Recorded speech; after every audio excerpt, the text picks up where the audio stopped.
I think, you know, we're more than capable of scoring, you know, at least 300 on a wicket like that out here. So, yeah, frustrating, but can't dwell on it too much. And it was nice to get a wicket there at the end of the day. Has it been difficult to sort of put behind you what happened in the previous 2 Test matches, sort of as a collective batting unit? I mean, yeah. I mean, we sit down as a group, and you know, we say we get rid of that. They sort of try and put that all behind us, but it is a lot easier said than done. You know, but I think early on it was pretty apparent that we weren't going to get anything like we did on day 1 in the last Test. I felt early on this morning and this afternoon it was more the bounce that was an issue rather than the turning in. But as the day got older, the ball started to spin a little bit more. But I think, well, I know overall it's a much better wicket than it was the last game we played here. So yeah, we're just disappointed not to still be back. Are you sort of doubly frustrated because you got in and weren't able to go on, you personally? I was very frustrated that I'd spent 2.5 hours, you know, playing for, well, trying to avoid getting out to a straight ball, and I ended up getting out to a straight ball. So that's what I'm frustrated at. And physically, how are you? The talk of a stomach upset. Are you fully 100% fit to bowl and field and continue in the game? I won't go into details, but yeah, I've had better days. And just one final thing from me, Ben. There was some words between you and Virat Kohli early on in your innings. Can you enlighten us on what that was about? It's 2 professionals showing that they care about the sport that they love and enjoy playing. A lot gets said these days when you know, 2 guys seem to come to words out in the middle. Completely nothing untoward, as I'd hope that's what was seen, because it wasn't. But yeah, that's just 2 blokes who care what they do, and 2 guys who definitely don't back down. Great, thank you very much. Thank you. Jamie Weir from Sky Sports News, please. Hello, Ben. Sorry, I can't seem to work my video. Is the overall feeling in the changing room at the moment that it was good Indian bowling or poor England batting that meant you only got 205? We actually haven't got to that point yet because I got rushed off straight to do media, so I don't really know what the chats is. But I think it's probably, you know, a bit of both. But cricket's a great sport where the outcome of something is what's commented on. You know, we wanted to go out and play in a certain way as a batting group, and our execution let us down today. So yeah.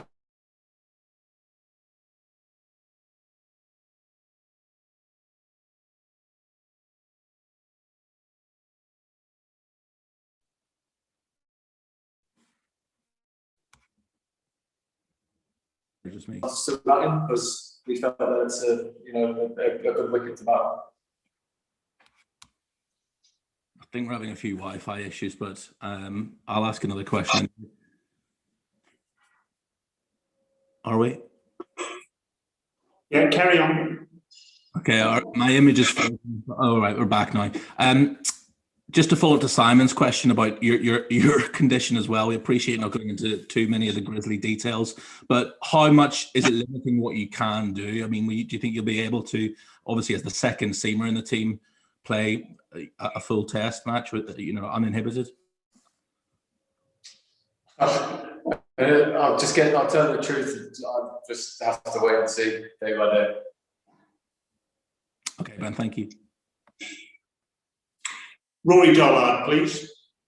Hi, Ben. I wonder if you can talk us through the makeup of the team as vice captain, what the thinking was, lengthening the batting order and sort of leaving yourself one bowler shy of where you were last week. I think if you look at the scorecard of the last Test match, they'll probably give you all the answers that you need. We felt that Seam isn't going to offer as much in terms of being a threat, more of a holding role, and then obviously playing the extra spinner because of how the conditions we were faced with last time. And it's definitely a better wicket in the last Test match, but I think as the day progressed, you could see that the ball started to spin more, and it was more bounce at the start of the day. But it'll be interesting to see what happens when the sun starts to dry this wicket out, and obviously lengthening the batting lineup is something that we've taken away from the last Test match, having that extra batter in case we are faced with similar conditions. Was there any situation with Jofra? We see that he's got an issue with the elbow still ongoing. Was that part of the decision, or was that a separate issue to the balance of the team? I think with Jofra, just plain and simple, someone's injured, they can't play.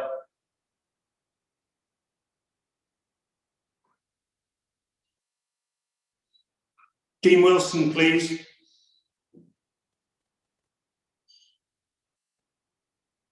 Yeah, hi Ben. Sorry, I just wondered whether, with the balance of the team, whether you felt that was the best option you had of both winning the game, taking 20 wickets, or whether it was a case of trying to stay in the game and take it as deep as possible before hopefully trying to nick it. The game plan really is what I'm looking for. Sorry, mate, that was sorry, Dino. 20. Say that again, mate. It was a follow-up really on the balance of the team, obviously going for the extra batter rather than the bowler to take 20 wickets to win the game. Is the idea to stay in the game as long as possible to then try and do something at the back end? I think now that we've unearthed a genuine all-rounder in Ruti, it adds to our bowling strength. But I think having the extra batter in there, obviously it does. I think that's probably going to be more of a bonus coming into our second innings because the pitch is going to be a lot more used. And then me and Jimmy sort of use as a holding role, me potentially to be sort of a bit more aggressive if needed to. And then we've got the Leachy and Bessie who are going to come into the game, obviously, as the Test match goes on. And then Ruti can hopefully come on and get 5 for 8 again. That would be nice, I'm sure. I just also wondered from a kind of batting perspective, have you detected from yourself and the other players that the challenge of scoring runs in India is something that everyone is kind of really keen to get their teeth into and learn from this rather than being kind of consumed by such difficult conditions? Yeah, I mean, look, I've played 70 odd games now, and I've told a few of our younger batters in the team that this is the hardest. These are the hardest conditions that I've faced as a batsman, and obviously I've played all around the world. So yeah, I don't think it's necessary. It's a case of finding it in your own way. It's not about coming together as a group and saying, right, this is what we need to do better as a group. This is what we need to do better as a group. It's about how can we go away from this as individuals, and then when we come back here next time, how have we progressed as an individual player, not as a group of batsmen, because everyone plays in a different way. I have got a game plan out here, which is going to be completely different to Joe Root's game plan, which is going to be completely different to Dom Sibley's game plan. But if the outcome of those game plans means that we score runs, then happy days. Thanks. 4 more questions now, please. Andrew Miller, Chris Stokes, Shashwat and Nikhil. Andrew Miller first, please. Hi Ben, I was going to ask something similar to Dino about the game plan, but you kind of touched on it earlier, saying you tend to get judged by outcomes rather than inputs in this game, and obviously you got Zach Crawley judging down the pitch and getting out, but equally you got Ollie Pope making an effort to get on the front foot and getting out of the crease to some effect. Is that sort of stuff you're talking about? The the change of approach that has had to go into this sort of learning on the hoof, and you can't read too much into when it goes wrong if you're trying. Is that the sort of stuff you're looking at? Yeah. I mean, it's such a fickle sport, cricket. It's why we love it. It's such a leveler, cricket. I've always felt that. If Zach puts that into Rose End, everyone's saying what a great shot because the outcome was 6. But unfortunately, on this occasion, the outcome for him was he didn't quite manage to get it, hit it straight in the air, and that happens. As batsmen, you have to take risks to score runs, and that's how Zach chose to go about it today. And we can't hold that against him. He had the backing of the whole dressing room, and because he's hit one up in the air early on, what are we going to pull him into the room and say never run down the wicket again? No. Oh, nice one. Chris Stokes, please. Hi, Ben. I just wondered if we could have a word on the performance of Dan Lawrence today and what you obviously said are very, very tough conditions. I think coming into the team in a completely different position to what he's used to, obviously, playing so many games at Essex and then the run he's had in the team so far. Spoons actually mentioned to me outside that when he told them when he was playing, he said, "Look, I know it's not where you want to be batting, but this is what it is." And his reply was, "I don't care where I'm batting, I'm playing." To have that attitude is, at a young age, and the keenness to just want to play, even though it's a complete alien position to him, is such a good trait to have. And it was refreshing seeing him go out and stick to the way that has got him into this team, especially after I think he would be disappointed with the runs that he's got with the opportunities in India so far. But I think we've seen a small glimpse of the talent that Dan Lawrence has. I remember the first time I seen him in Southampton in our bubble, I was very impressed. I think we've seen a glimpse of what he can offer in the single lineup. Thanks. Shashwat, please. Good evening, Ben. Hello. So on the broadcast just a few minutes ago, Siraj suggested that you said something to him after he bowled the first bouncer to you. What was that conversation all about? It seemed pretty animated from the outside. Pretty animated, was that? Yeah. So from the outside, the conversation felt pretty animated. Yeah, I was just checking what you said. Yeah, I mean, look, Phil nowadays in cricket, it's a massive talking point when you see two opponents, having a word with each other. People seem to, I don't know, not lose their heads, but just seem to think it's all wrong. But look at it from a different way. That's 2-3 guys who care about what they're doing, who care about who they're representing, playing against each other. And why would we're competitors, so we're not going to back down to anyone, whoever it be. So it'd be nice to see it written up as 2 competitors going toe to toe and not one's backing down, because for me that's what it was. Competitive guys trying to get one over each other.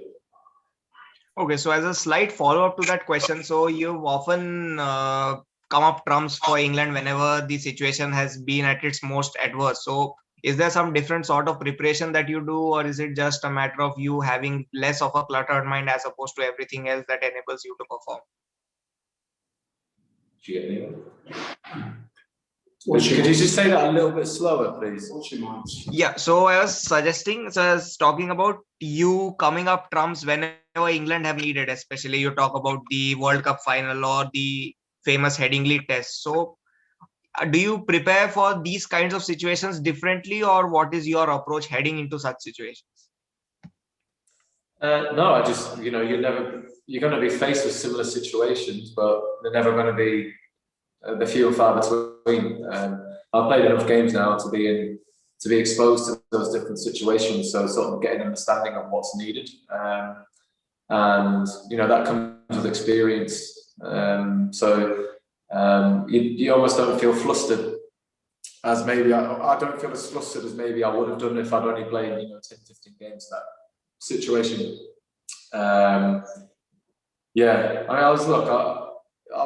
If anything, I'm more disappointed that I managed to get myself in on a wicket and get out. 50 is not really winning you. Well, it's never going to win you a test match. So yeah, I was very disappointed to sort of get in on that wicket, start feeling comfortable, and then get out on the way I did, especially because I spent, 2.5 hours protecting myself from the ball that skids on, and I ended up getting out to a ball that skids on. So I was very frustrated with myself. Just finally, Nikhil from PTI, please. Yeah, hi Ben. Just one extension of the question what Shashwat asked.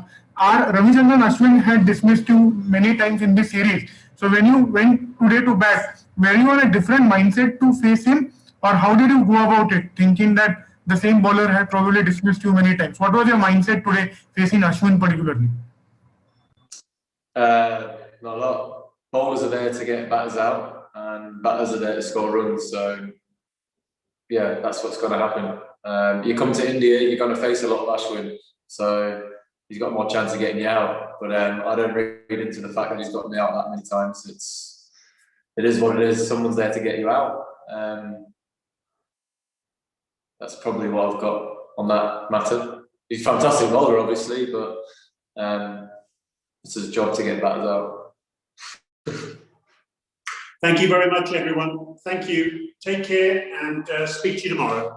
Cheers, guys. Good night. Thank you. Cheers.